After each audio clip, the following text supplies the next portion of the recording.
حضرت اسامہ بن زید کو 4000 دینار دیے اور اپنے بیٹے عبداللہ ابن عمر کو 3000 دینار دیے. تو حضرت عبداللہ ابن عمر گھر جا کے کہنے لگے ابا جی اسامہ میں وہ کون سی خوبی ہے جو میرے اندر نہیں, اور اسامہ کے باپ میں وہ کون سی خوبی ہے جو آپ کے اندر نہیں.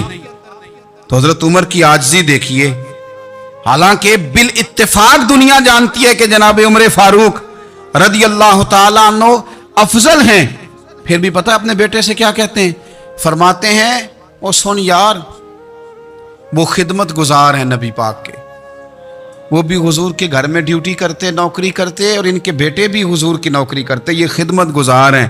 فرمانے لگے اگر تو نے پوچھ لیا تو سن, پھر میری تو رائے یہ ہے کہ تیرے سے زیادہ اسامہ بن زید حضور کی نظر میں پیارے ہیں, اور اسامہ کا باپ تیرے باپ سے زیادہ نبی پاک کا پیارا ہے.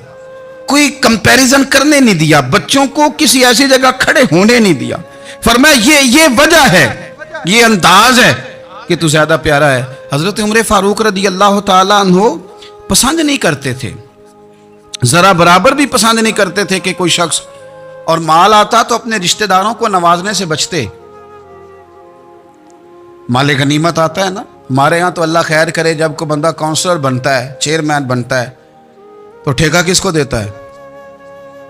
کوئی چلو بھتیجا مل جائے, کوئی بھانجا مل جائے, کوئی چھوٹا بھائی, اسے بھی کام مل جاتا ہے ساتھ. نوازنے پہ لوگ آتے ہیں تو وہ تلاش کرتے ہیں کہ کہاں کہاں کو میرا ہے, وہ ٹینڈر ہی ان کے نام کے پاس ہوتے ہیں جن کی طرف ذرا نظر کرم زیادہ ہوتی.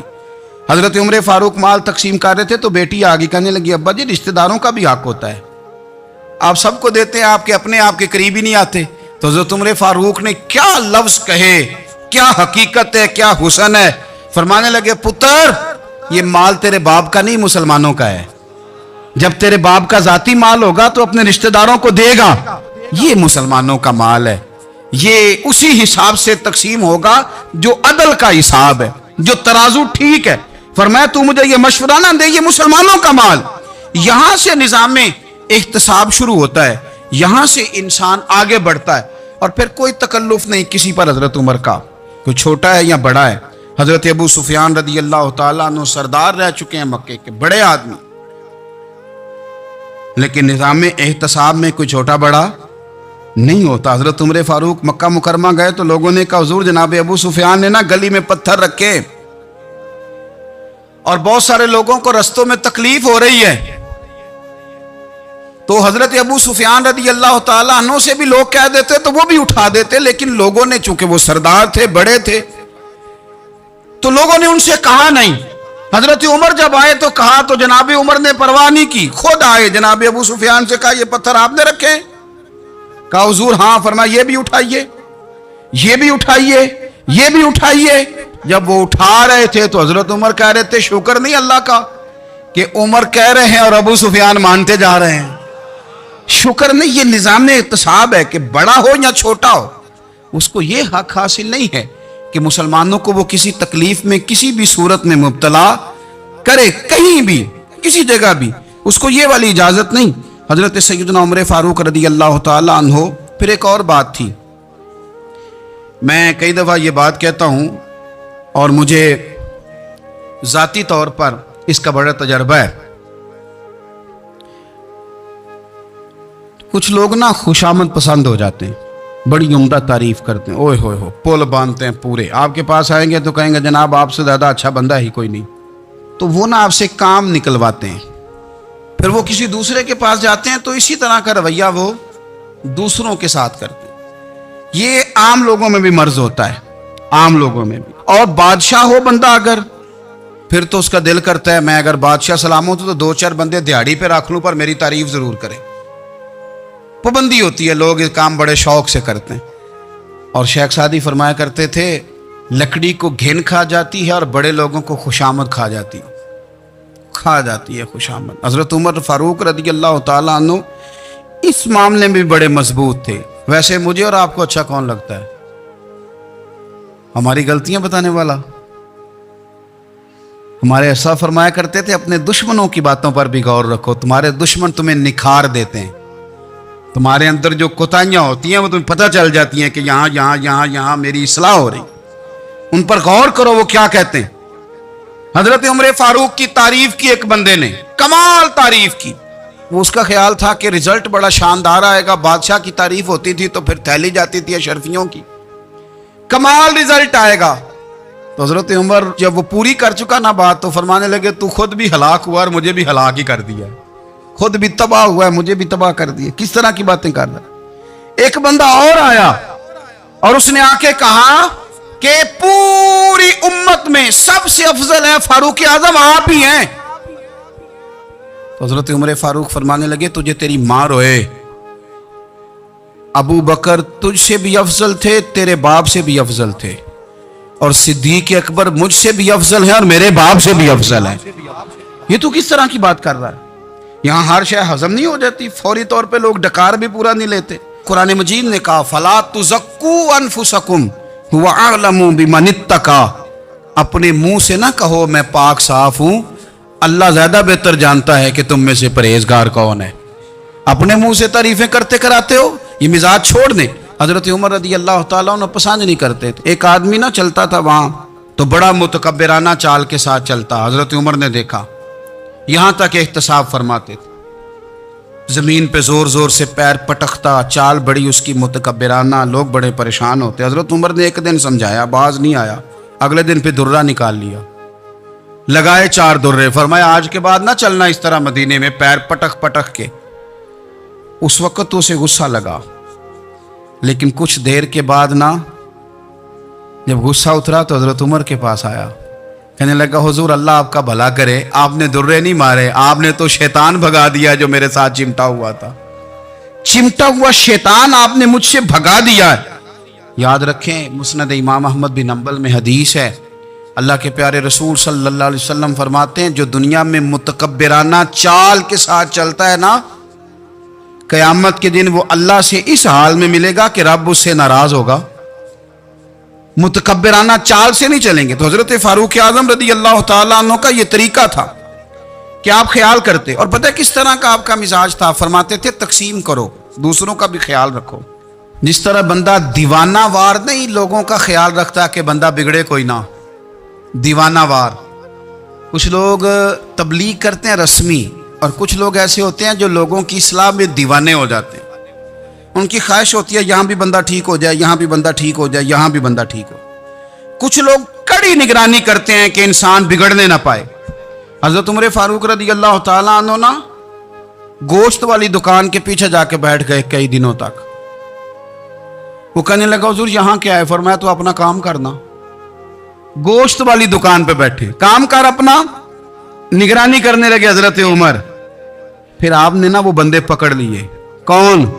جو 2 دن مسلسل گوشت خریدنے آئے، پکڑ کے کھڑا کر لیا. فرمایا تو کل بھی گوشت لینے آیا تھا؟ حضور ہاں. فرمایا آج پھر کھائے گا؟ حضور جی. تو آپ فرمانے لگے کیا تیرے محلے سے غربت ختم ہو گئی ہے؟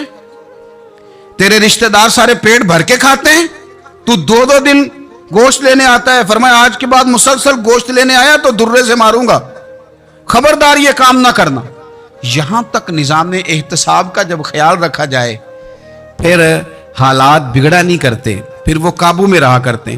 حضرت عمر فاروق رضی اللہ تعالیٰ عنہ اس ترتیب کے ساتھ اصلاح کرتے، اس ترتیب کے ساتھ. سیدنا فاروق اعظم رضی اللہ تعالیٰ عنہ کی ایک بات آخر میں عرض کرنی ہے، وہ میں بھی اپنے اوپر لاگو کروں، آپ بھی غور کریں. حضرت عمر فاروق رضی اللہ تعالیٰ عنہ نے نا خط لکھا حضرت ابو موسیٰ اشعری کو. آپ فرمانے لگے یاد رکھنا جو گورنر، جو امیر اپنے رب کریم کی فرما برداری کرتا رہتا ہے نا، اس کی رعایا بھی اس کی فرما برداری کرتی. اور جو لوگ اپنے رب کریم کی فرما برداری چھوڑ دیتے ہیں، پھر جنہوں نے ان کی فرما برداری کرنی ہوتی ہے وہ ان کی فرما برداری چھوڑ دیتے ہیں. آپ نے سپہ سالاروں کو خط لکھے تھے، فوج کے جو جرنیل تھے، کمانڈو تھے، ان کو خط لکھے تھے. فرمایا جو سپاہی نماز نہیں پڑھتا اسے فوج سے نکال دو. اور ساتھ لکھا تھا یاد رکھو جو رب کا وفادار نہیں وہ ہمارا کیسے ہو سکتا ہے، نکال دو ان لوگوں کو، فوج سے الگ کر دو. ہم آج جو بے پناہ پریشان ہیں، ہمارے بچے بات نہیں مانتے، شاگرد بات نہیں مانتے، ہم شکوے کرتے ہیں، بے ادبی بڑھ گئی. ادب کے ساتھ میں گزارش کروں گا بڑوں کی بارگاہوں میں، جو میری طرح کے بڑے بنے ہوئے ہیں، بزرگوں سے نہیں بات کرتا، ان سے میں کہوں گا کہ ہمیں ایک دفعہ اپنے اوپر بھی تو غور کر لینا چاہیے. کہیں ایسا تو نہیں ہے کہ ہم جب تک اللہ تعالیٰ کے فرما بردار تھے، جب تک ہم تقوی کے معیار پر تھے، ہماری بات ماننے والے ہماری بات مان رہے تھے. کہیں ایسا تو نہیں کہ ہم اس معیار سے ہل گئے ہیں تو اب جو ہمارے فرما بردار تھے وہاں سے ہل گئے. حضرت عمر رضی اللہ تعالیٰ عنہ فرمایا کرتے تھے کہ لوگوں کو عجب میں مبتلا نہیں ہونا چاہیے. خود پسندی کا جو ماحول ہوتا ہے اس سے لوگوں کو ہمیشہ نکلنا چاہیے. حضرت عمر کے ایک صاحبزادے نے کنگھی کر لی، اچھا لباس پہن لیا تو درہ مارا جناب عمر نے. تو آپ کی بیٹی کہنے لگی ابا جی یہ تو بالکل جائز ہے، اچھے کپڑے پہننا، اچھا لباس پہننا اور سر میں کنگھی کر لینا، اس پر درہ کیوں مار دیا؟ تو آپ فرمانے لگے بیٹا یہ خود پسندی میں مبتلا ہونے لگا تھا، یہ اپنے آپ کو بہت بھلا سمجھنے لگا تھا. اس کا خیال تھا کہ میں یوں، میرے علاوہ کوئی نہیں. یہ اس مقام پہ جا رہا تھا جہاں اس کی تربیت رک جاتی، اس لیے درہ مارا ہے. ایک دفعہ حکومتی معاملات کے اندر آپ کی اہلیہ نے مشورہ دینا چاہا. بڑے کام بیویاں نہیں کرتی، بڑے بڑے معاملات میں مداخلت نہیں کرتی. ہمارے بر صغیر میں وہ بادشاہ نہیں گزرا کہ جو فیصلہ کرتا تھا تو کرسی پہ بیٹھ جاتا تھا اور پردے کے پیچھے اس کی بیوی بیٹھ جاتی تھی، اور جب وہ فیصلہ سنانے لگتا تو یوں گردن پیچھے کرتا اور اہلیہ جو کہتی وہ فیصلہ سنا دیتا. لیکن ایک دفعہ خاتون نے ایک آدمی کو حضرت عمر نے معزول کیا تو آپ کی اہلیہ نے، اس آدمی کی اہلیہ حضرت عمر کی اہلیہ سے ملی ہوں گی، تو خاتون نے ذرا سفارش کرنی چاہی. تو جناب عمر فاروق رضی اللہ تعالیٰ عنہ کے ہاتھ میں عصا تھا، ڈنڈا تھا، 2-3 دفعہ زمین پہ مارا. فرمایا تمہیں کس نے اجازت دی ہے حکومتی معاملات میں مشورہ دینے کی؟ یہ مشورہ مولا علی دیں گے یا عثمان غنی دیں گے؟ آپ کو کس نے اجازت دی؟ وہ حکومتی معاملات، وہ مسلمانوں کا اجتماعی معاملہ، وہ مسلمان دیکھیں. آپ کو اس میں آنے کی اجازت نہیں ہے. جو آپ کی ذمہ داریاں ہیں، آپ کے حقوق ہیں، ان پر آپ بات کریں. تو بھائی نظام میں احتساب اپنی ذات سے شروع کریں. ہماری اولادیں، ہمارے بچے، وہ باہر سے انہوں نے زیادہ اثر نہیں لیا. ہم نے انہیں بتایا ہے کہ ہم بڑے غریب ہیں، ہم بڑے مجبور ہیں، ہم تو بڑے کمزور ہیں، ہماری تو سنتا کوئی نہیں، یہ تو امیروں کا ملک ہے، اس میں تو فلانے کو اہمیت حاصل ہے. ان باتوں نے ہمارے بچوں کو کمزور کیا ہے. ان باتوں نے ہمارے بچوں کے دلوں میں احساس کمزوری پیدا کیا ہے. آپ ان کو جینا سکھائیں. آپ ان لوگوں کو بتلائیں کہ رب کریم نے جو تمہارے لیے بہتر سمجھا وہ تمہیں اپنے فضل سے بڑا عطا فرمایا ہے.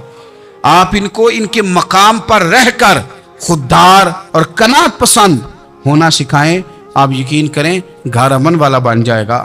بچے اگر بھنا ہوا گوشت کھا رہے ہوں اور پھر بھی لاڑی رہے ہوں کہ مسالہ میری مرضی کا نہیں، سٹائل میری مرضی کا نہیں، ٹیسٹ میری مرضی کا نہیں، یہ والا گوشت میں نے نہیں کھانا، یہ اس طرح کر کے بھنا ہوتا تو پھر میں نے کھانا تھا، وہ زیادہ خوفناک صورتحال ہو جاتی ہے. لیکن اگر ابا جی، اماں جی، گھر والے کھیتوں میں کام کر رہے ہوں اور بچے اچار کے ساتھ روٹی لے کے جائیں اور بننے پہ بیٹھ کے، پھٹے پہ بیٹھ کے وہ پھر کھانا شروع کریں، اور جب وہ اچار آئے اور وہ ایک دوسرے کو کہیں کہ آج تو 2 کلے ہو گئے میرے کام کے، اس دفعہ تو دیکھنا ہماری فصل کتنی شاندار ہوگی. ایک دوسرے کو دیکھ دیکھ کے وہ ہنسیں اور مسکرائیں اور ان کی باتوں میں لذت ہو، اور پھر وہ کہیں کہ آم بڑے اچھے مل گئے تھے، دیکھو اچار کتنا سونا آ گیا ہے، دیکھو یہ کس قدر زیادہ اچھا ٹیسٹ ہے، تیل بھی بڑا اچھا ہے، گل بھی بڑے وقت پہ گیا ہے. آپ یقین کریں یوں لگتا ہے کہ کائنات کی سب سے بہترین روٹی یہ لوگ کھا رہے ہیں. یہ سوچ حضرت عمر نے ہمیں دی ہے، یہ فکر جناب عمر نے ہم تک پہنچائی ہے. اللہ ہمیں سمجھنے کی توفیق عطا فرمائے. آخر دعوایا ان الحمدللہ رب العالمین.